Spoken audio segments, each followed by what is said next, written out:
The richest man in Jalisco was on his knees in the dirt, tears streaming down his face, offering his entire fortune to whoever could save his dying horse.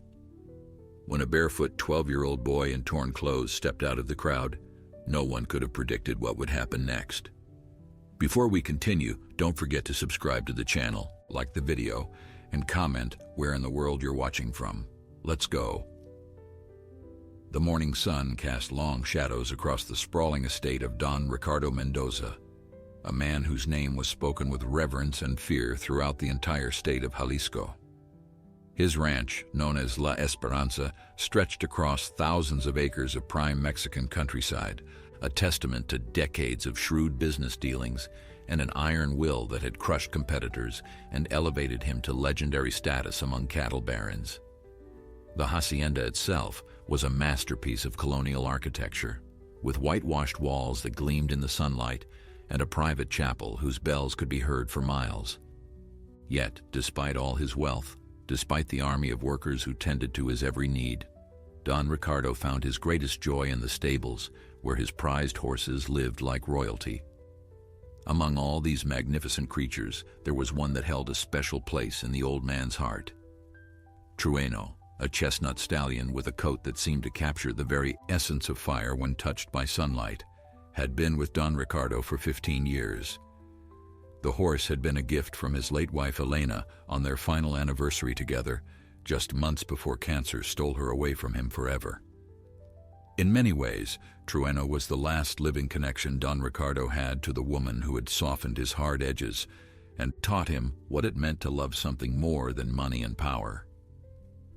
Every morning without fail, the millionaire would visit Trueno before conducting any business, sharing quiet moments that his employees never understood but respected nonetheless.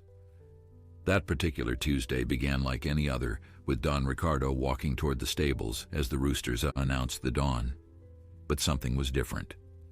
The usual sounds of horses greeting the new day were absent, replaced by an eerie silence that made the hair on the back of his neck stand on end. As he approached the main stable, one of his workers came running toward him, face pale as a ghost, hands trembling as he struggled to form words. Don Ricardo felt his heart seize in his chest even before the man could speak. He pushed past the worker and rushed inside, his expensive boots kicking up dust as he ran faster than he had in years. What he found nearly brought him to his knees. Trueno lay on the ground in his stall, his magnificent body twisted in agony, foam gathering at the corners of his mouth. The horse's eyes, usually so bright and intelligent, were glazed with pain and fear. Don Ricardo dropped beside his beloved companion, his hands shaking as he tried to understand what had happened. The stable master explained in hurried, frightened words that they had found Trueno like this at first light. No one knew what was wrong. The horse had been perfectly healthy the night before, eating his oats and allowing the stable boys to brush his coat until it shone. Within the hour, veterinarians from 3 different cities had been summoned. Don Ricardo paced outside the stable like a caged animal, barking orders at anyone who dared approach him with news that was not about Trueno's recovery. His foreman suggested they should focus on the ranch's operations, that a horse, even a prized one, was still just a horse. The look Don Ricardo gave him could have withered crops. The man never spoke again in the millionaire's presence. By midday, all the veterinarians had delivered the same devastating verdict. Trueno had somehow ingested something toxic, and the poison had spread too far through his system. The damage to his organs was extensive. There was nothing modern medicine could do. The kindest thing, they agreed with solemn faces, would be to end his suffering. Don Ricardo refused. He ordered the veterinarians off his property when they continued to suggest euthanasia. He offered them triple their fees, then 10 times their annual salaries, if only they would try something, anything, to save Trueno. But money, for perhaps the first time in Don Ricardo's life, could not buy what he desperately wanted. The veterinarians left with heavy hearts, knowing they had failed a man who had never accepted a failure in his entire existence. Word spread quickly through the ranch and into the nearby villages that the great Don Ricardo Mendoza had been brought low by the impending death of his horse. Some whispered that it was karma finally catching up to a man who had stepped on so many others during his climb to wealth. As the sun began its descent toward the horizon, Don Ricardo did something he had not done since his wife's funeral. He fell to his knees in the dirt beside Trueno, clasped his hands together, and prayed. Workers who had served him for decades stopped in their tracks, stunned to see their formidable employer reduced to this state of raw desperation. Tears streamed down the weathered face of a man who had built an empire through sheer determination, a man who had never shown weakness to anyone. His prayers were simple and broken, the words of a soul bargaining with forces beyond his control. He promised everything he owned, every peso, every acre, every head of cattle, if only someone or something would spare Trueno's life. It was in this moment of complete vulnerability that a small figure appeared at the edge of the crowd that had gathered to witness the spectacle. The boy could not have been more than 12 years old, with clothes that had been patched so many times the original fabric was barely visible. His feet were bare and caked with the red dust of the road, suggesting he had walked a considerable distance. His name was Miguel, though no one present knew this yet. He was the son of a farmer who worked a small plot of land at the very edge of Don Ricardo's territory, a family so poor that they often went without meals so their only cow could eat.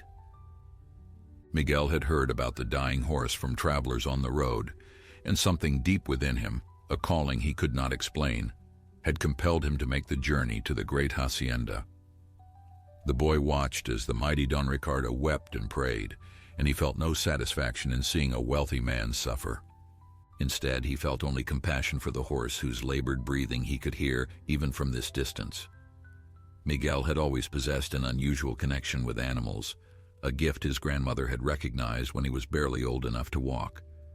She had taught him the old ways, the knowledge passed down through generations of healers who understood that nature provided remedies for those wise enough to seek them. Taking a deep breath, Miguel stepped forward, pushing through the crowd of ranch workers who looked at him with a mixture of curiosity and disdain. What could this ragged child possibly want at such a moment? Miguel approached the kneeling millionaire with steps that were steady, despite the trembling he felt inside. The workers who stood watching made no move to stop him, perhaps too shocked by the day's events to care about protocol anymore. Don Ricardo did not notice the boy at first, so consumed was he by his grief and desperate prayers. It was only when Miguel's shadow fell across him that the old man looked up, his red-rimmed eyes focusing on the small figure before him with confusion. For a moment, neither spoke. The boy studied the horse with an intensity that seemed far beyond his years, his dark eyes moving across Trueno's form as if reading a language written in the animal's suffering. "Señor," the boy finally said, his voice clear and surprisingly confident for one so young, "I think I can help your horse." The words hung in the air like an impossible promise. Don Ricardo stared at the child as if he had sprouted wings. Around them, the workers exchanged glances that ranged from amusement to pity. One of the foremen stepped forward to grab Miguel by the arm, ready to escort this presumptuous peasant child away from his employer. But Don Ricardo raised his hand, stopping the man in his tracks. The millionaire's eyes had caught something in Miguel's gaze, a certainty that defied logic, a calm that seemed out of place in such chaos. "Who are you, boy?" Don Ricardo asked, his voice hoarse from hours of pleading with heaven. Miguel straightened his thin shoulders and met the powerful man's eyes without flinching. "My name is Miguel Hernandez, señor. My family works the land near the eastern hills. My grandmother taught me about plants and animals, about how to heal them when doctors say there is no hope." The workers snickered at this, and even Don Ricardo felt a flicker of anger at what seemed like cruel mockery during his darkest hour. The veterinarians, with all their degrees and equipment, had declared the situation hopeless. What could a barefoot child possibly know that they did not? Yet something made Don Ricardo pause. Perhaps it was the memory of his own grandmother, who had healed his childhood fevers with herbs and in prayers when medicine was scarce. Perhaps it was the desperation of a man who had exhausted every conventional option. Or perhaps it was simply the way Trueno, who had been still for hours, turned his great head slightly toward the boy as if recognizing something familiar. Whatever the reason, Don Ricardo found himself asking a question that surprised everyone present, including himself. What would you need? The murmurs among the workers grew louder, disbelief mixing with concern that their employer had finally lost his grip on sanity. Miguel did not hesitate. He listed plants and herbs, some with names that Don Ricardo had never heard, others that grew wild on the ranch's neglected corners. He needed fresh water from the spring, not the well. He needed clean cloths and a fire to prepare the remedy. Most importantly, he needed everyone to step back and give him space to work. The boy spoke with such authority that for a moment, those listening forgot they were receiving instructions from a child who owned nothing but the patched clothes on his back. Don Ricardo nodded slowly, then turned to his men with eyes that had regained some of their characteristic steel. "You heard him," he commanded. "Get everything he needs, now." What followed was a scramble of activity unlike anything the ranch had seen. Workers who had been standing idle suddenly found purpose, racing to gather the items Miguel had requested. The boy knelt beside Trueno and placed his small hand on the horse's neck, closing his eyes as if listening to something only he could hear. Don Ricardo watched from a few feet away, caught between hope and the terrifying certainty that this was his last chance. The sun continued its descent, painting the sky in shades of orange and pink that seemed almost obscene in their beauty given the circumstances. Time itself seemed to hold its breath, waiting to see what this unlikely healer would do. When the herbs and supplies arrived, Miguel set to work with practiced efficiency. His hands moved with a confidence that belied his age, grinding plants together, mixing them with water heated over a small fire, creating a paste that filled the air with a sharp, unfamiliar scent. The workers watched in silence, their earlier mockery forgotten as they witnessed something that felt ancient and sacred. Don Ricardo noticed that Trueno's breathing seemed to ease slightly as Miguel worked, as if the horse understood that help had finally arrived. The boy murmured soft words to the animal, sounds that were not quite language but seemed to carry meaning nonetheless. As night fell and lanterns were lit around the stable, Miguel finally completed his preparation. He approached Trueno with the remedy, speaking gently to calm the suffering animal. With infinite patience, he coaxed the horse to accept the medicine, administering it in small doses while stroking Trueno's muzzle. The process took hours, with Miguel refusing offers of food or rest, his entire being focused on the task before him. Don Ricardo remained throughout, sitting on a bale of hay like a man awaiting a verdict that would determine his fate. The wealthy rancher and the poor boy existed in a bubble outside of social hierarchy, united by their shared concern for the creature that lay between them. Near midnight, something shifted. Trueno's labored breathing began to steady, and the wild look of pain in his eyes softened. Miguel sat back, exhaustion finally showing on his young face, but a small smile played at the corners of his mouth. It was too early to declare victory, he warned Don Ricardo, but the horse was fighting now. The poison's grip was loosening. They would need to continue the treatment through the night and into the next day, but there was hope where before there had been none. Don Ricardo stared at the boy as if seeing him for the first time, truly seeing him, and felt something crack open in his chest. He had spent his life measuring people by their wealth and status, dismissing those who had neither as unworthy of his attention. Yet here was this child, this nobody from nowhere, accomplishing what money and expertise could not. The millionaire thought of all the times he had driven past families like Miguel's without a second glance, all the small farms he had absorbed into his empire without considering the lives he displaced. Shame, unfamiliar and uncomfortable, settled into his bones alongside the hope that was beginning to bloom. He looked at Trueno, then at Miguel, and made a decision that would change both their lives forever. Whatever happened, whoever this boy was, Don Ricardo would not forget what he had witnessed this night. The world had shown him something precious, and for once he intended to pay attention. The night stretched on like an eternity, each hour bringing small changes that Miguel monitored with unwavering attention. Don Ricardo had ordered blankets and food brought for the boy, but Miguel touched neither, his focus entirely on Trueno. The workers took shifts watching from a respectful distance, word spreading through the ranch that something extraordinary was happening in the main stable. By the time the first hints of dawn began to lighten the eastern sky, Trueno had shown remarkable improvement. His breathing was nearly normal, and the glazed look of agony had faded from his eyes. When the horse lifted his head on his own for the first time in over a day, a cheer went up from the assembled workers that echoed across the entire hacienda. Miguel finally allowed himself to eat, accepting a plate of eggs and beans that one of the kitchen women had prepared specifically for him. Don Ricardo sat beside the boy, watching him devour the food with the hunger of someone who rarely enjoyed full meals.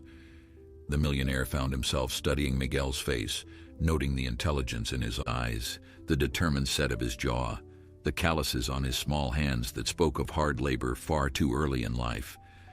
This was not a child who had been given anything. Everything Miguel possessed, including the knowledge that had saved Trueno, had been earned through struggle and sacrifice. The contrast with Don Ricardo's own grandchildren, who wanted for nothing and appreciated even less, was not lost on him. "Tell me about your grandmother," Don Ricardo said, breaking the comfortable silence that had settled between them. Miguel's face softened at the mention of her, and he began to speak of a woman named Esperanza, who had raised him after his mother died in childbirth. His grandmother had been a curandera, a healer respected throughout the region for her ability to treat ailments that baffled trained physicians. She had recognized Miguel's gift when he was barely 3 years old, finding him in the chicken coop one morning surrounded by hens that should have pecked a child who invaded their space.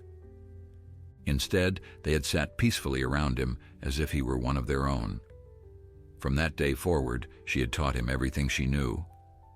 Esperanza had passed away 2 years ago, Miguel continued, his voice growing quieter. Since then, he had tried to carry on her work, but it was difficult. His father needed him in the fields, and there was never enough time or money to gather the herbs he required. The villagers who remembered his grandmother sometimes came to him for help with their animals, but they could rarely afford to pay, and Miguel never turned them away regardless. He spoke of these hardships without self-pity, simply stating facts as if describing the weather. Don Ricardo listened with growing admiration and an uncomfortable awareness of his own privileged existence. He had never wanted for anything in his adult life, yet he had somehow convinced himself that he understood struggle. As the morning progressed, Trueno continued to improve. By midday, the horse was attempting to stand, his legs shaky but determined.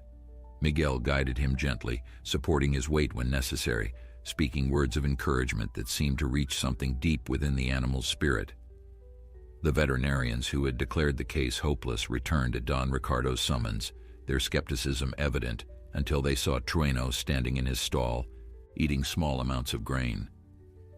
They examined the horse thoroughly, their expressions shifting from disbelief to wonder as they confirmed what their eyes told them. The poison's effects were reversing. Against all medical logic, Trueno was recovering. One of the veterinarians pulled Don Ricardo aside, asking in hushed tones what treatment the boy had used. The millionaire could only shake his head. He had watched Miguel work through the night, but he could not name the plants or explain the techniques. It was knowledge that existed outside of textbooks and laboratories, passed down through generations of healers who trusted nature and intuition over instruments and technology. The veterinarian looked at Miguel with new eyes, seeing not a peasant child, but a repository of wisdom that modern science had dismissed as superstition. Don Ricardo recognized that look. It was the same one he had worn just 24 hours ago, before his world had been turned upside down. That evening, with Trueno clearly on the path to full recovery, Don Ricardo invited Miguel to join him for dinner in the main house. The boy hesitated, looking down at his worn clothes and dirty feet, clearly uncomfortable with the invitation. Don Ricardo would not accept refusal. He had one of the servants prepare a bath for Miguel and find him clean clothes from the belongings of his absent grandson.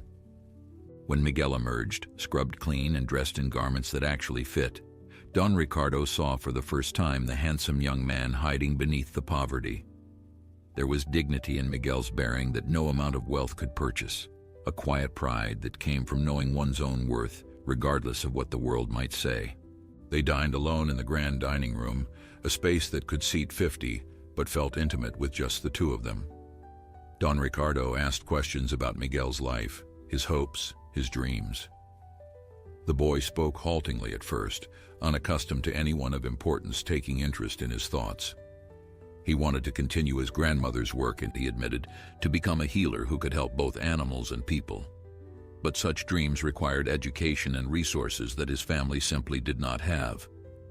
His father was a good man who worked hard, but the small plot of land they farmed barely produced enough to keep them fed. There was no money for books or training, no time for anything beyond survival. Don Ricardo listened without interrupting, his mind working in ways that surprised even himself. He had spent decades accumulating wealth, crushing competitors, expanding his empire without regard for those he trampled along the way. His wife, Elena, had often urged him to use his resources for good, to help those less fortunate, but he had always dismissed such talk as naive sentimentality. Wealth was meant to generate more wealth. Charity was for fools who lacked the ambition to succeed. Yet sitting across from this remarkable boy who had saved his beloved horse, Don Ricardo felt the foundations of his worldview beginning to crack. Perhaps Elena had been right all along.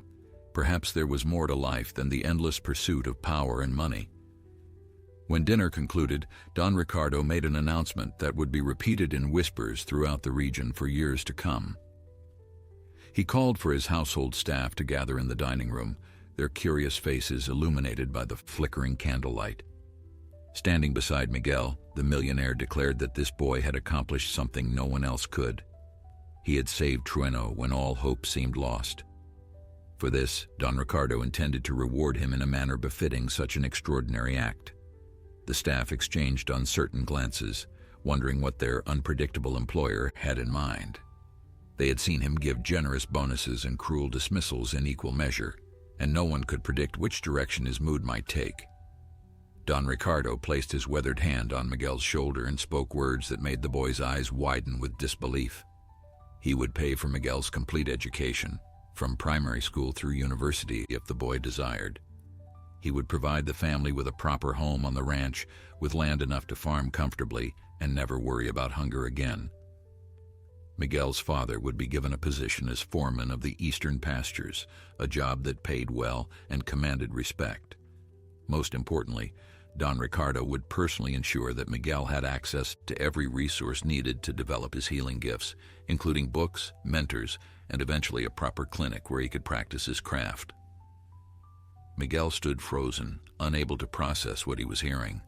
Such generosity was beyond anything he had dared to imagine. His family had struggled for so long, scraping by on the margins of existence while watching others enjoy abundance. Now this man, this legendary figure, whose name was spoken with awe and fear, was offering to transform their lives completely. The boy tried to speak, to express gratitude, but words failed him. Tears began streaming down his cheeks, and for the first time since arriving at the hacienda, he looked exactly like what he was, a 12-year-old child, overwhelmed by circumstances far larger than himself. Don Ricardo understood. He had made his fortune by reading people, and he could see that Miguel needed time to absorb this sudden reversal of fortune. The millionaire instructed his housekeeper to prepare a guest room for the boy and to send word to Miguel's father about what had transpired. There would be much to discuss in the coming days, arrangements to make and details to settle. But tonight, Miguel would sleep in comfort and safety, perhaps for the first time in his young life. The boy was led away to his room, still dazed, still struggling to believe that the world had shifted so dramatically beneath his feet. Alone in his study, Don Ricardo poured himself a glass of aged tequila and sat in his favorite leather chair. The events of the past 2 days played through his mind like scenes from a dream. He thought about how close he had come to losing Trueno, and how a child from nowhere had appeared at exactly the right moment with exactly the right knowledge. Some might call it coincidence, but Don Ricardo had lived too long to believe in random chance. Elena had always said that the universe had ways of teaching those willing to learn. Perhaps this was his lesson, arriving decades late, but arriving nonetheless. He thought about his own children, grown now and scattered across the country, pursuing their own ambitions with the wealth he had provided. They rarely visited, and when they did, their conversations centered on inheritance and business matters rather than genuine connection. His grandchildren were even more distant, raised by nannies in private schools, knowing their grandfather only as a source of expensive gifts. Don Ricardo had built an empire, but somewhere along the way, he had failed to build a family. The realization settled over him like a cold blanket, uncomfortable, but impossible to ignore. Miguel's father arrived the following morning, a man named Carlos, whose face showed the deep lines of someone who had spent his life laboring under the sun. He approached the main house with obvious trepidation, clutching his hat in calloused hands, clearly unsure whether he was walking into good fortune or some elaborate trap. Don Ricardo met him personally, extending his hand in greeting as if they were equals. Carlos hesitated before accepting the handshake, decades of social conditioning making him uncomfortable with such familiar treatment from someone of Don Ricardo's status. They sat together in the study, and Don Ricardo explained everything. He described how Miguel had appeared during the darkest hour, how the boy had worked through the night to save Trueno, and how the horse was now recovering against all odds. Carlos listened with tears forming in his eyes, pride mixing with disbelief as he heard his son praised by the most powerful man in the region. When Don Ricardo outlined his plans for the family's future, Carlos could not contain his emotions. He wept openly, thanking God and every saint he could name for this miraculous change in their circumstances. But Don Ricardo was not finished. He had spent the night thinking, and his plans had grown even more ambitious. He wanted Miguel to live at the hacienda during the week, where tutors would provide his education and where he could learn to manage the ranch's extensive animal operations. On weekends, the boy would return to his family, maintaining the connections that had shaped his character. As Miguel grew older and his skills developed, Don Ricardo intended to build him a proper veterinary clinic, the best equipped in the entire state. The boy's gift was too valuable to waste on small-time healing. He deserved a platform worthy of his abilities. Carlos agreed to everything, though he insisted on one condition that surprised Don Ricardo. He would not accept charity. Whatever position he was given, whatever home his family received, he would earn through honest labor. The Hernandez family had always worked for what they had, and that would not change simply because fortune had smiled upon them. Don Ricardo respected this stance more than he could express. It confirmed what he had already sensed about Miguel's character. The boy had not emerged from nowhere. He was the product of a family with integrity, people who understood that true worth came from within rather than from external circumstances. The news spread quickly through the surrounding villages, carried by workers who had witnessed the miraculous events and could not resist sharing what they had seen. Stories grew with each retelling, as stories always do, transforming Miguel from a simple healer into something approaching legend. Some said the boy had laid hands on Trueno and commanded the poison to leave. Others claimed he had communed with spirits who guided his work. The truth was remarkable enough without embellishment, but people have always preferred their heroes touched by the extraordinary. Weeks passed, and the transformation of Miguel's circumstances proceeded exactly as Don Ricardo had promised. The family moved into a comfortable cottage on the ranch, with whitewashed walls and a roof that did not leak when the rains came. Carlos took up his position as foreman with dedication that quickly earned the respect of men who had initially viewed him with suspicion. Miguel began his studies under a tutor named Professor Vargas, a retired school teacher who had once educated the children of governors. The boy proved to be an eager student, devouring books with the same hunger he had once felt for food, his natural intelligence finally given the nourishment it had always craved. Throughout this period, Miguel continued to care for Trueno, visiting the horse every morning before his lessons and every evening before bed. The bond between boy and animal deepened with each passing day. Trueno, fully recovered now, would whinny with excitement whenever he heard Miguel's approaching footsteps. The stallion, who had once tolerated only Don Ricardo's presence, now followed the boy around the paddock like a faithful dog.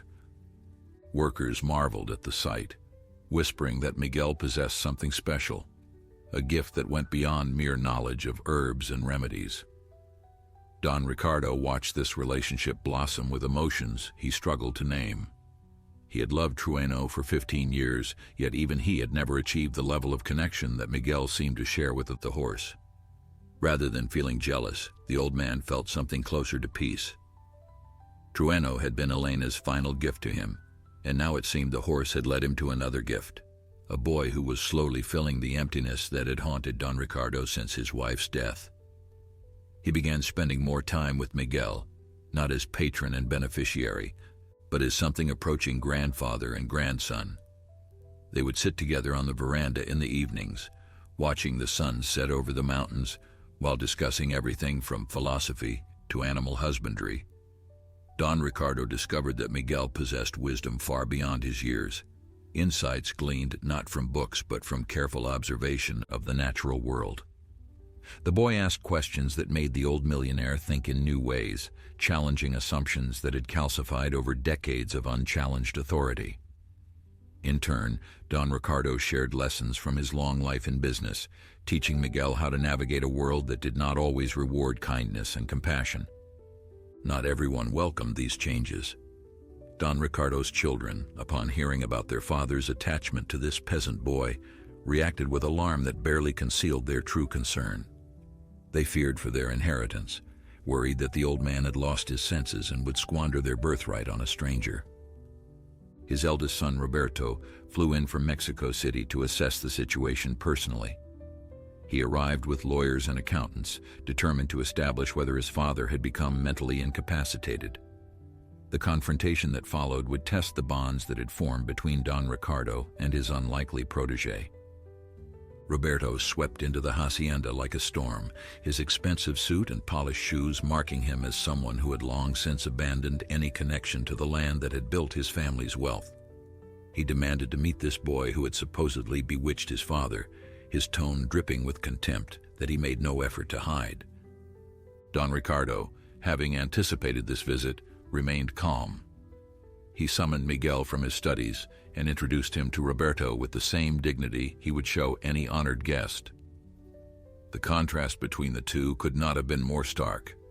Roberto with his tailored clothes and dismissive sneer, Miguel with his quiet confidence and respectful bearing. The meeting did not go as Roberto had planned. He had expected to find a scheming opportunist who had manipulated a grieving old man. Instead, he encountered a child who answered his hostile questions with patience and honesty. When Roberto demanded to know what Miguel expected to gain from this arrangement, the boy's response silenced even the lawyers who had come prepared with legal challenges. Miguel said he expected nothing beyond the chance to learn and to help animals in need. Everything Don Ricardo had given him was more than he had ever dreamed of, and he would be grateful even if it all disappeared tomorrow. Don Ricardo watched his son struggle to maintain his hostility in the face of such genuine humility. Roberto had grown up with every advantage, yet he had developed into someone who measured worth solely in terms of wealth and status. Miguel had grown up with nothing, yet he possessed a richness of spirit that money could never purchase. The old man saw in this moment a reflection of his own failures as a father. He had given his children everything except the values that truly mattered. They had inherited his ambition without his wisdom, his ruthlessness without the tempering influence of loss and love. The lawyers conducted their evaluation and found Don Ricardo to be of perfectly sound mind. His decisions regarding Miguel and the Hernandez family were legally unassailable, motivated not by manipulation, but by genuine gratitude and affection. Roberto departed in frustrated defeat, warning his father that this would not be the end of the matter. Don Ricardo watched his son's car disappear down the long driveway and felt sadness rather than anger. He had failed Roberto somehow, failed all his children, by prioritizing empire over family. It was too late to undo those mistakes, but perhaps it was not too late to do something right. That evening, Don Ricardo called Miguel to his study for a private conversation. The boy entered with his usual quiet respect, taking a seat across from the massive oak desk that had witnessed countless business negotiations. Don Ricardo studied him for a long moment before speaking, choosing his words with care. He explained what had happened with Roberto, holding nothing back about his son's motivations and suspicions. Miguel deserved to know that not everyone welcomed his presence at the hacienda, that there were those who would seek to undermine him at every opportunity. Miguel listened without interruption, his young face revealing little of what he felt inside. When Don Ricardo finished, the boy simply nodded and asked a question that caught the old man off guard. He wanted to know if Don Ricardo regretted his decisions, if the conflict with his son made him wish he had never offered his help. The millionaire felt his eyes grow moist at the question.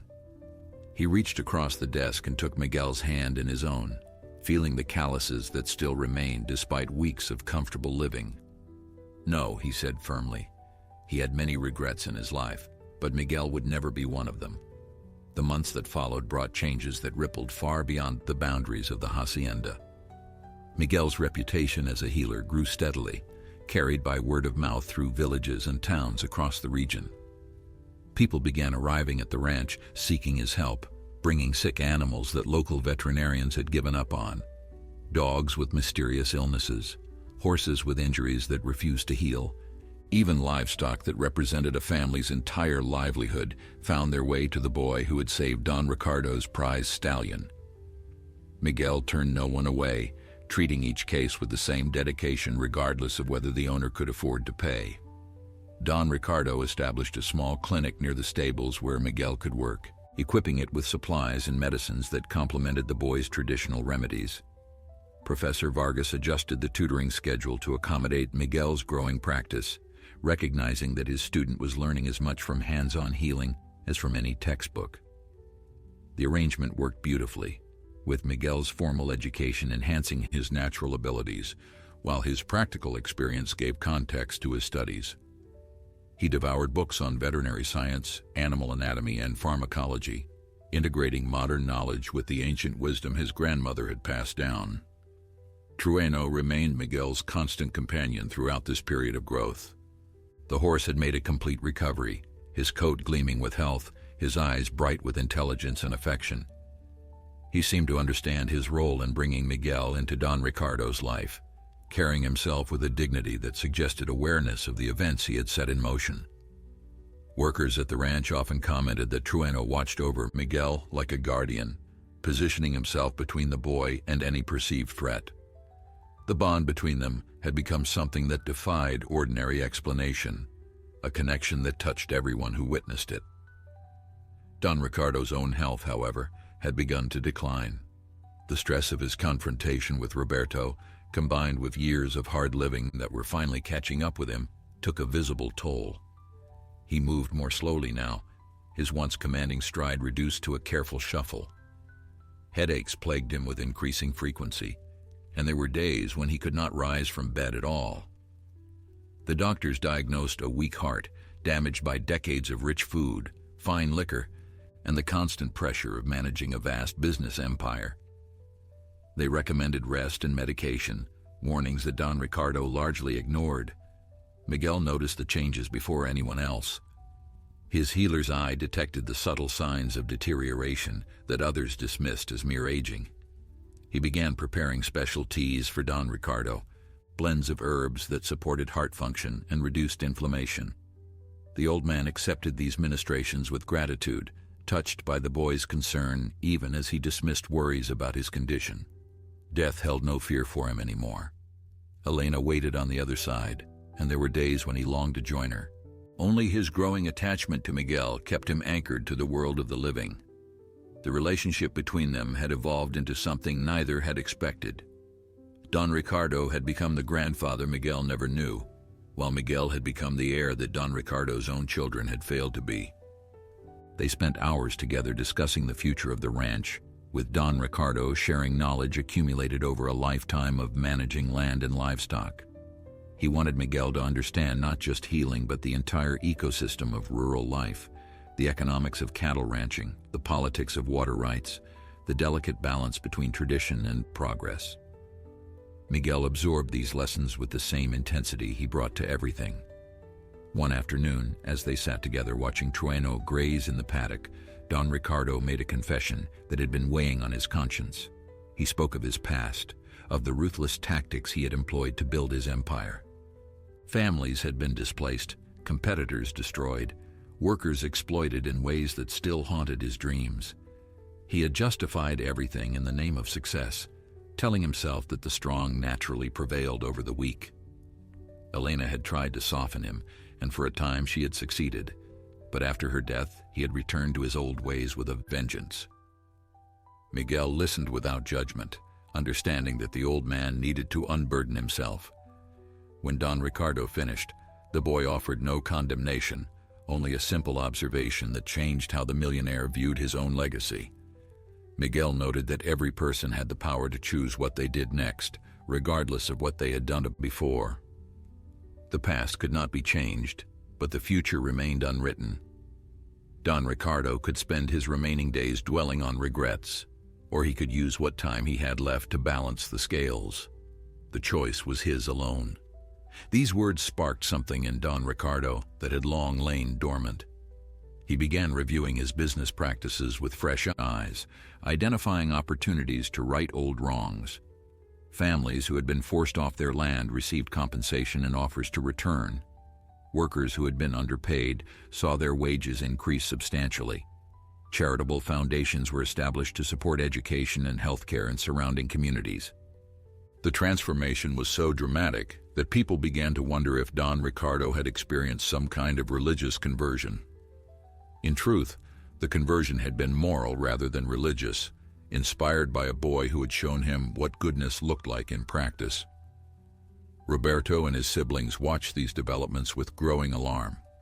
Their father was giving away money that should have been theirs, squandering the family fortune on peasants and charity cases. They held meetings without his knowledge, consulting lawyers about ways to declare him incompetent and seize control of his assets. The legal obstacles were significant, as Don Ricardo remained sharp and capable of defending his decisions. But the children were patient. They knew their father's health was failing, and they believed time was on their side. What none of them anticipated was the crisis that would soon engulf the hacienda, testing every bond that had been formed and every lesson that had been learned. The dry season had been unusually harsh that year, and whispers of a spreading sickness among livestock had begun circulating through the region. Ranches to the north reported animals dying by the dozens, struck down by a disease that seemed to resist all treatment. Don Ricardo heard these rumors with concern, but believed his well-managed operation would be spared. He was wrong, and the consequences of that miscalculation would bring everything he had built to the brink of destruction. The disease arrived at La Esperanza on a Tuesday morning, carried perhaps by birds or wind, or simply by the cruel randomness of nature. A stable hand discovered the first victims at dawn. 3 calves lying motionless in the eastern pasture, their bodies already stiff with death. By noon, the count had risen to a dozen. By sunset, nearly 50 animals showed symptoms of the mysterious illness that had devastated ranches across the region.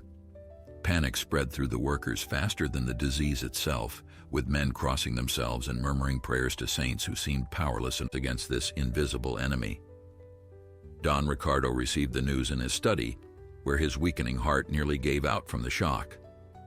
Everything he had built over decades was suddenly threatened by forces beyond his control. He summoned veterinarians from across the state, offering astronomical fees for anyone who could identify and treat the disease. They came in droves, examining sick animals and collecting samples, but their conclusions offered little hope.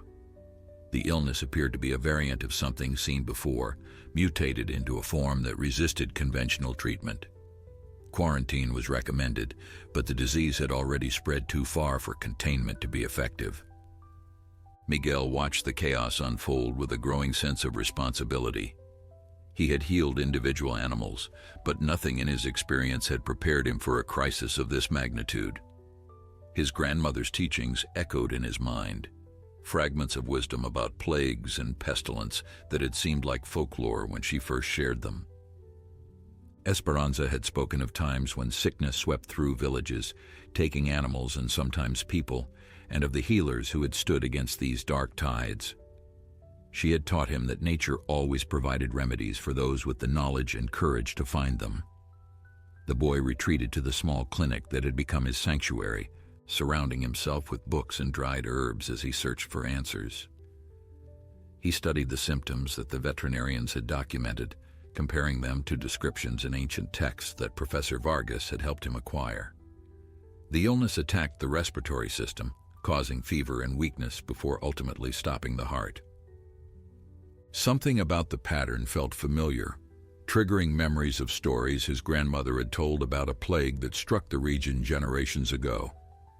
The cure she described had been complex, requiring ingredients that were rare but not impossible to find. Miguel worked through the night, cross-referencing traditional remedies with modern medical knowledge.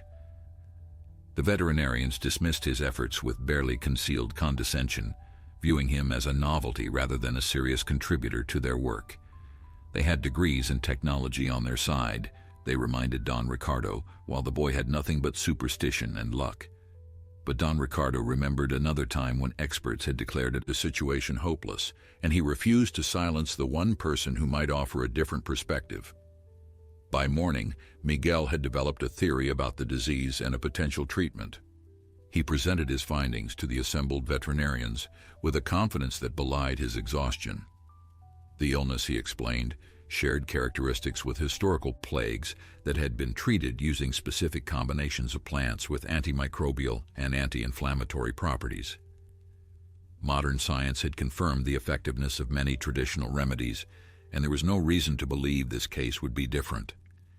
The veterinarians listened with skepticism that slowly transformed into grudging interest as Miguel detailed his reasoning. The treatment required ingredients that grew wild in the mountains surrounding the ranch, plants that Miguel knew by heart from his years of training under his grandmother's guidance. Don Ricardo immediately dispatched workers to gather what was needed, while Miguel supervised the preparation of existing herbs in his clinic. Time was critical, as more animals fell sick with each passing hour. The veterinarians, having exhausted their own options, reluctantly agreed to assist with Miguel's approach. Pride meant nothing in the face of catastrophe, and even the most credentialed among them recognized that conventional methods were failing. The first batch of medicine was ready by afternoon, and Miguel selected a calf that showed early symptoms as his test subject. The veterinarians monitored the animal's vital signs while Miguel administered the remedy, his hands steady despite the enormous pressure he felt. Hours passed with agonizing slowness, the assembled group watching for any sign of improvement or deterioration. Don Ricardo sat nearby, his own health forgotten in the intensity of the moment. Everything hinged on what happened next, the fate of his ranch, and the vindication of his faith in this remarkable boy. Near midnight, the calf's fever began to break. Its breathing, which had been labored and shallow, steadied into a normal rhythm.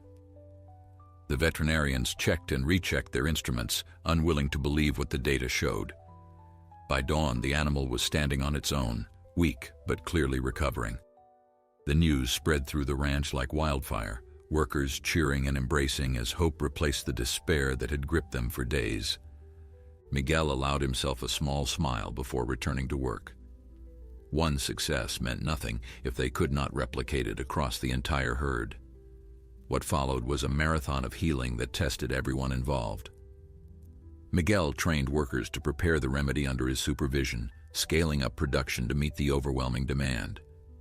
The veterinarians, their skepticism transformed into genuine respect, assisted with administration and monitoring. Don Ricardo donated funds to acquire additional ingredients when local supplies ran low, ensuring that no animal went untreated due to lack of resources. The operation ran around the clock, a coordinated effort that brought together expertise from both traditional and modern approaches. Trueno, throughout this crisis, remained Miguel's anchor. The boy would visit the horse during brief breaks, drawing strength from their connection when exhaustion threatened to overwhelm him. The stallion seemed to understand the gravity of the situation, standing quietly while Miguel leaned against his neck and gathered the energy to continue. Workers noticed these moments and spread word of them, adding to the legend that was forming around the boy who had first saved a single horse and was now saving an entire ranch. After 2 weeks of relentless effort, the crisis finally subsided. The disease had claimed nearly 100 animals before being contained, a devastating loss that nonetheless represented a fraction of what other ranches had suffered. Word of Miguel's treatment spread rapidly, and soon desperate ranchers from across the region were arriving at La Esperanza seeking help. The boy turned no one away, sharing his knowledge freely with anyone willing to learn. His grandmother had taught him that healing was not something to be hoarded, but something to be shared, a gift that multiplied when given away. The aftermath of the plague brought recognition that Miguel had never sought and was not entirely comfortable receiving.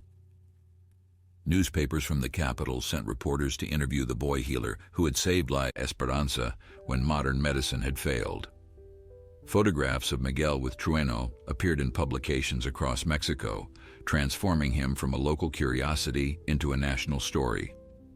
Agricultural officials requested meetings to document his methods, while universities expressed interest in studying the traditional remedies he had employed. Don Ricardo watched this attention with pride tempered by concern, knowing that fame brought complications that could overwhelm someone as young as Miguel. The millionaire took steps to protect his protege from exploitation. He hired lawyers to manage the inquiries flooding in, ensuring that Miguel's knowledge would not be stolen or misused by opportunists seeking profit. A foundation was established in Esperanza's name, honoring Miguel's grandmother while creating a structure to preserve and share traditional healing practices. Don Ricardo poured resources into this effort with an enthusiasm that alarmed his children, who saw their inheritance diminishing with each new charitable initiative. Their complaints fell on deaf ears, dismissed by a father who had finally discovered what truly mattered. Miguel himself remained remarkably unchanged by the attention. He continued his studies with Professor Vargas, worked in his clinic treating animals that needed help, and spent every spare moment with Trueno. The horse had become something more than a companion now. Workers spoke of how the stallion seemed to communicate with Miguel, how they moved together with an understanding that transcended the normal relationship between human and animal. Don Ricardo watched these interactions with wonder, remembering how Elena had always believed that animals possessed souls as real and valuable as any humans. The autumn brought cooler weather and a slowing of activity at the ranch. Don Ricardo's health continued its gradual decline, though he fought against weakness with characteristic stubbornness. He insisted on taking walks each morning, even when his legs trembled and his breath came short.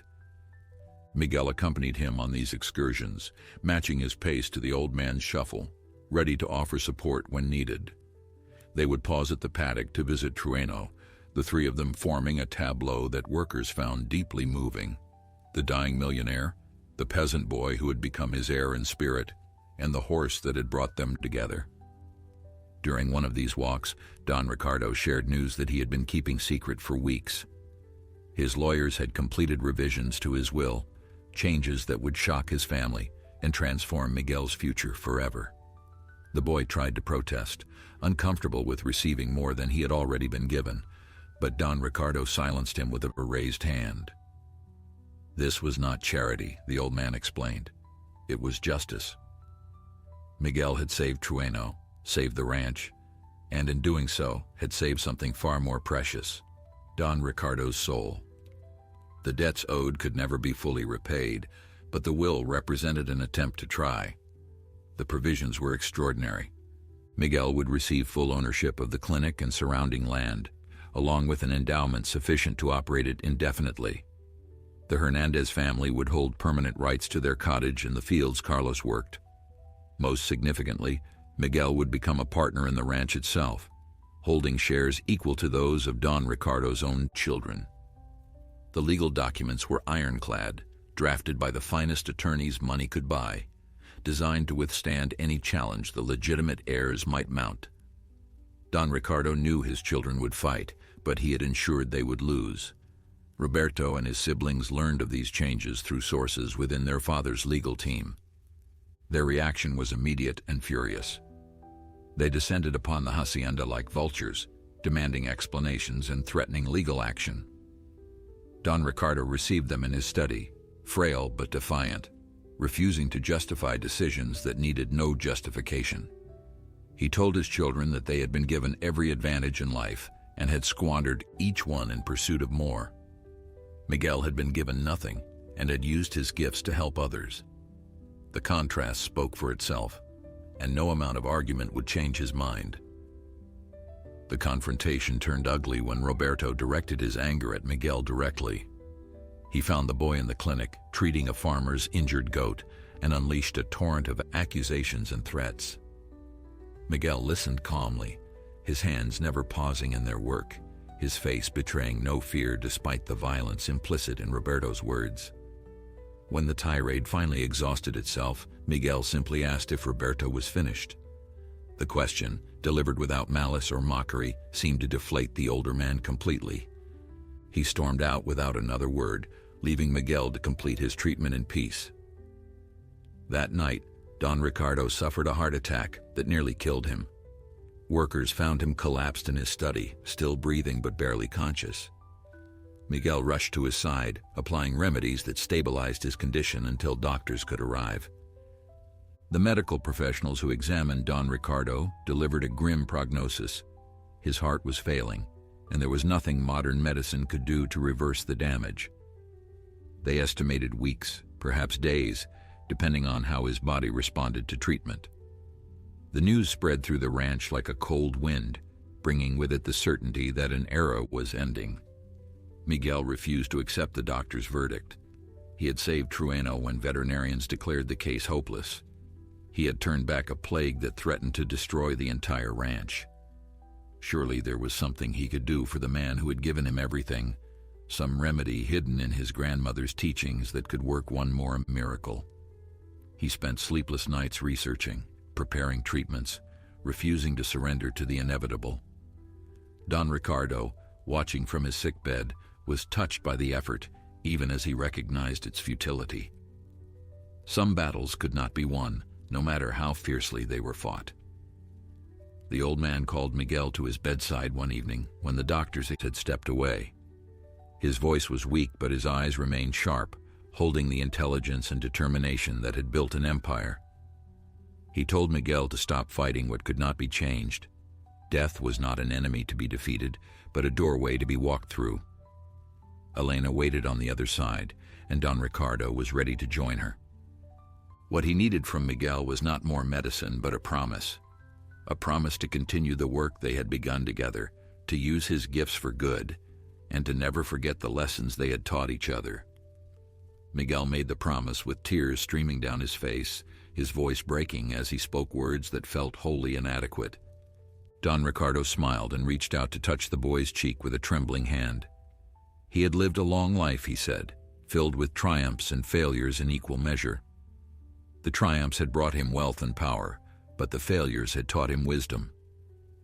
Meeting Miguel had been the greatest gift of his final years, a chance to see the world through the young eyes unclouded by cynicism and greed. Whatever came next, Don Ricardo would face it, knowing he had finally done something purely good. The following days took on a dreamlike quality, time moving strangely as everyone at the ranch prepared for what was coming. Workers who had served Don Ricardo for decades came to pay their respects, standing awkwardly at his bedside while searching for words that could express a lifetime of complicated feelings. Some had feared him, others had resented him, but all recognized that his passing would mark the end of something significant. The hacienda would never be the same without its patriarch, for better or worse. Don Ricardo received each visitor with grace, offering thanks and apologies as appropriate, settling accounts both financial and emotional. Carlos and his wife visited frequently, bringing food that Don Ricardo could barely eat and company that he genuinely appreciated. They spoke of Miguel's progress, of the clinic's growing reputation, of the future that seemed bright despite the shadow of impending loss. Don Ricardo listened with evident satisfaction, pleased that his investments in the Hernandez family had yielded such remarkable returns. He had spent his life calculating profits and losses, and this final accounting showed him firmly in the black. The wealth he was leaving behind meant nothing compared to the legacy of kindness he had finally learned to build. Miguel divided his time between the clinic and Don Ricardo's bedside, refusing to choose between his responsibilities to patients and his devotion to his mentor. Trueno seemed to sense the gravity of the situation, standing for hours at the fence nearest the main house, his eyes fixed on the windows behind which Don Ricardo lay. Workers reported that the horse barely ate during this period, as if sharing in the grief that hung over the entire ranch. The connection between Trueno and Don Ricardo had been the foundation of everything that followed, and now that connection was preparing to face its ultimate test. One morning, Don Ricardo asked to be taken outside. The doctors protested, warning that the exertion could accelerate his decline, but the old man would not be denied. He wanted to see the ranch one final time, to breathe the air that had sustained him throughout his life, to say goodbye to the land that had been both his conquest and his teacher. Workers carefully lifted him into a wheelchair and pushed him out onto the veranda, where the autumn sun cast long shadows across the courtyard. Don Ricardo closed his eyes and inhaled deeply, a smile crossing his weathered face. Miguel stood beside him, silent and watchful, while Trueno was brought from the paddock to join them.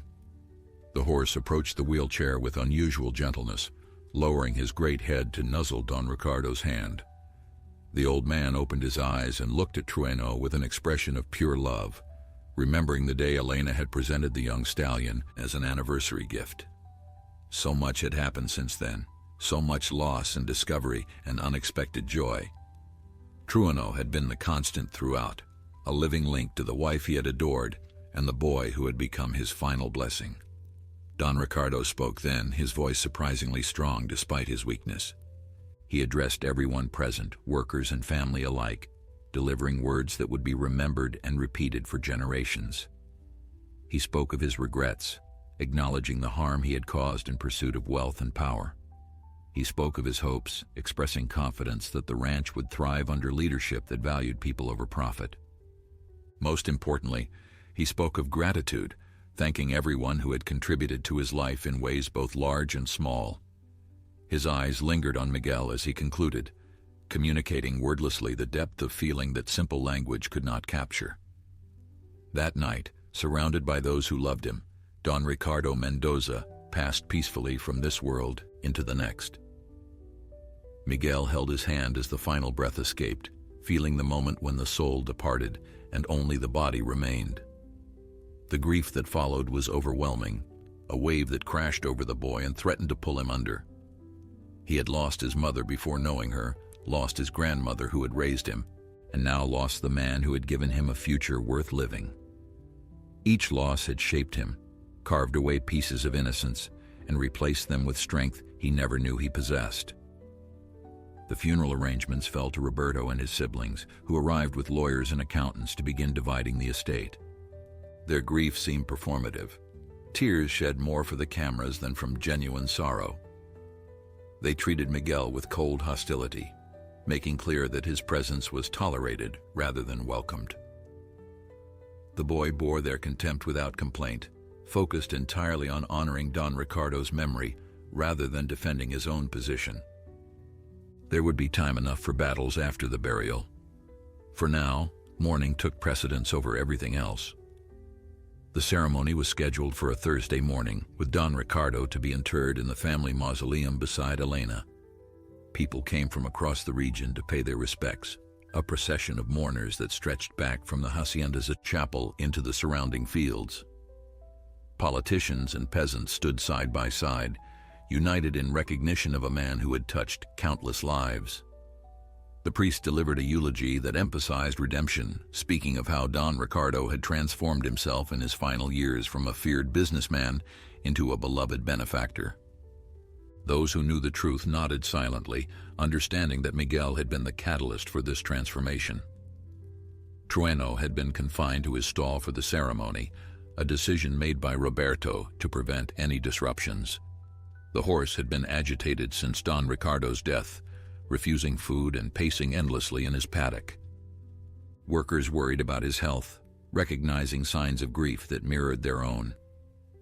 Miguel had tried to calm him, spending hours speaking softly and offering comfort, but Trueno seemed inconsolable. The bond between horse and master had been profound, and its severing had left wounds that no remedy could heal. As the funeral began, those nearest the stables could hear Trueno's hooves striking wood, a drumbeat of distress that provided unsettling accompaniment to the priest's solemn words. The coffin had been placed before the altar, surrounded by flowers that filled the chapel with their heavy fragrance. Roberto stood at the front with his siblings, accepting condolences with practiced solemnity while their minds calculated inheritances. Miguel sat in the back, invisible among the workers and villagers who had come to mourn a man they had genuinely loved. The priest's words washed over him without penetrating, his thoughts consumed by memories of conversations on the veranda, lessons shared in the study, and the gentle touch of a dying man's hand on his cheek. The sound began as a distant rumble, barely audible above the priest's droning voice. Those nearest the windows noticed first, turning their heads toward the stables where something was clearly happening. The rumble grew louder, transforming into the unmistakable thunder of hooves striking wood with desperate force. Workers exchanged alarmed glances, recognizing Trueno's distress calls echoing across the courtyard. Roberto gestured angrily for someone to handle the situation, unwilling to allow an animal to disrupt his father's funeral. Before anyone could respond, the stable door exploded outward. Trueno burst through the shattered wood like a force of nature, his chestnut coat gleaming with sweat, his eyes wild with something that transcended ordinary animal emotion. Workers scattered as the horse charged across the courtyard toward the chapel, his hooves churning dirt into clouds that hung in the morning air. Those inside heard the commotion and turned toward the doors just as Trueno crashed through them, sending mourners diving for cover. The scene that followed would be described differently by everyone who witnessed it. Some said the horse moved with supernatural purpose, guided by forces beyond mortal understanding. Others insisted they saw tears streaming from Trueno's eyes as he approached the coffin. What everyone agreed upon was that the stallion went directly to where Don Ricardo lay, ignoring the chaos around him as if the screaming mourners did not exist. He stopped before the casket and lowered his great head, pressing his muzzle against the polished wood in a gesture of farewell. Miguel pushed through the panicked crowd, reaching Trueno's side and placing a calming hand on his neck. The horse trembled beneath his touch, but did not move away from the coffin. The boy understood what was happening, recognized the grief that mirrored his own, and made no attempt to lead Trueno away. Instead, he stood beside the horse in silent solidarity, two beings united by love for the man who had changed both their lives. The priest had stopped speaking, the mourners had fallen silent, and for a long moment, only the sound of Trueno's labored breathing filled the chapel. Roberto stepped forward, his face contorted with fury, demanding that the animal be removed immediately. Workers moved to comply, reaching for Trueno's mane, but the horse reared suddenly, his hooves striking the air in warning. People fell back in fear, and in the confusion, Trueno's hoof caught the edge of the coffin, knocking it from its stand. The casket tumbled to the floor, and when its lid fell open, gasps erupted from every corner of the chapel. There, nestled beside Don Ricardo's body, lay documents that Roberto had never intended anyone to see. Papers that revealed the full extent of Don Ricardo's final wishes, including provisions that his children had tried to suppress. The original will, signed and witnessed, named Miguel as primary heir to La Esperanza, with the legitimate children receiving only modest stipends. A letter in Don Ricardo's own hand explained his reasoning, describing how his biological heirs had disappointed him, while a poor boy from the eastern hills had restored his faith in humanity. The revelation transformed the funeral into chaos. Roberto lunged for the documents, but workers who had loved Don Ricardo blocked his path. Lawyers began shouting about authenticity and legal challenges while mourners whispered in shocked amazement. Through it all, Miguel remained beside Trueno, his hand still resting on the horse's neck, his eyes fixed on the man who had believed in him when no one else would. The boy felt no triumph in this moment, only profound sadness that Don Ricardo was not alive to see his final wishes fulfilled. The legal battles that followed lasted months, with Roberto and his siblings contesting every provision of the revealed will. But Don Ricardo had prepared well, anticipating his children's challenges and fortifying his documents against them. Expert after expert confirmed the authenticity of his signature, the soundness of his mind when the will was drafted, and the legitimacy of Miguel's inheritance. When the final ruling came down, the poor boy from the eastern hills officially became the owner of one of the largest ranches in Jalisco. Miguel accepted his inheritance with the same humility that had characterized him from the beginning. He kept Carlos as foreman, expanded the clinic into a proper veterinary hospital, and established programs to train other young healers in the traditional methods his grandmother had taught of him. Workers who had feared new ownership found themselves treated with respect and generosity they had never experienced before. The hacienda flourished under Miguel's leadership, becoming known throughout Mexico as a place where animals and humans alike were valued for their intrinsic worth rather than their economic utility. Trueno lived for 7 more years, spending his final days in peaceful retirement at the ranch he had helped save twice over. Miguel visited him every morning and every evening, maintaining the ritual that Don Ricardo had established decades before. When the old horse finally passed, he was buried in a special plot beside the family mausoleum, his grave marked by a stone that read simply, "Trueno, who brought us together." The workers said that on quiet nights, you could still hear hoofbeats echoing across the courtyard, a faithful spirit continuing its eternal watch. Years later, when journalists asked Miguel about his extraordinary journey from poverty to prosperity, he always told the same story. He spoke of a sick horse and a desperate millionaire, of ancient remedies and modern miracles, of bonds that transcended wealth and status. But mostly he spoke of love, the kind that asks nothing in return and gives everything without reservation. Don Ricardo had taught him that such love could transform not only individual lives, but entire communities. Miguel had spent his years proving that lesson true, one healed creature at a time. And somewhere beyond the veil that separates this world from the next, an old man and his beloved wife smiled down upon the boy who had become their greatest legacy.